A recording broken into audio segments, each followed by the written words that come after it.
مولاي صل وسلم دائما أبدا على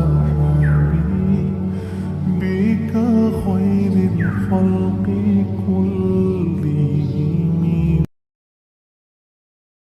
حضرت ابو ہریرہ رضی اللہ عنہ بیان کرتے ہیں کہ رسول اللہ صلی اللہ علیہ وسلم نے فرمایا، جماعت کے ساتھ نماز ادا کرنے کا ثواب بازار گھر میں ادا کرنے سے 25 درجہ زیادہ ہے، اس لیے کہ جب کوئی شخص اچھی طرح سے وضو کرتا ہے پھر نماز کی غرض سے مسجد میں آتا ہے، کوئی دوسرا مقصد اس کے پیش نظر نہیں، تو ہر قدم کے بدلے میں 1 درجہ بلند ہوتا ہے اور 1 گناہ دور ہوتا ہے۔ مسجد میں آ کر جب تک نماز کے انتظار میں بیٹھا رہتا ہے نماز کے ثواب کا حقدار رہتا ہے،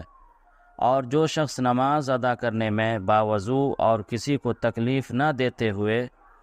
مسجد میں بیٹھا رہتا ہے، فرشتے اس کے لیے استغفار کرتے رہتے ہیں اور کہتے ہیں، اے اللہ اس پر رحم فرما، اے اللہ اس کو معاف فرما، اے اللہ اس پر توجہ فرما۔ متفق علیہ۔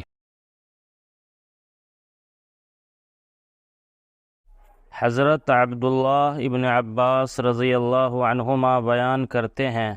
کہ رسول اللہ صلی اللہ علیہ وسلم اللہ تبارک و تعالی کا ارشاد نقل فرماتے ہیں،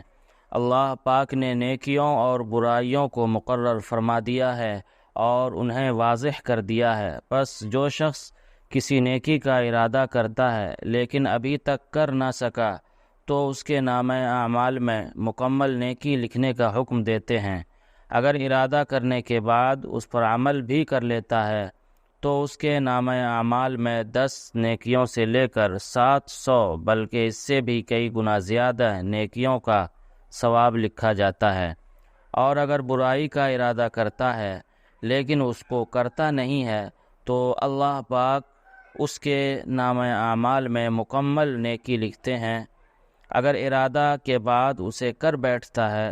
تو اس کے نامہ اعمال میں 1 ہی برائی لکھی جاتی ہے۔ متفق علیہ۔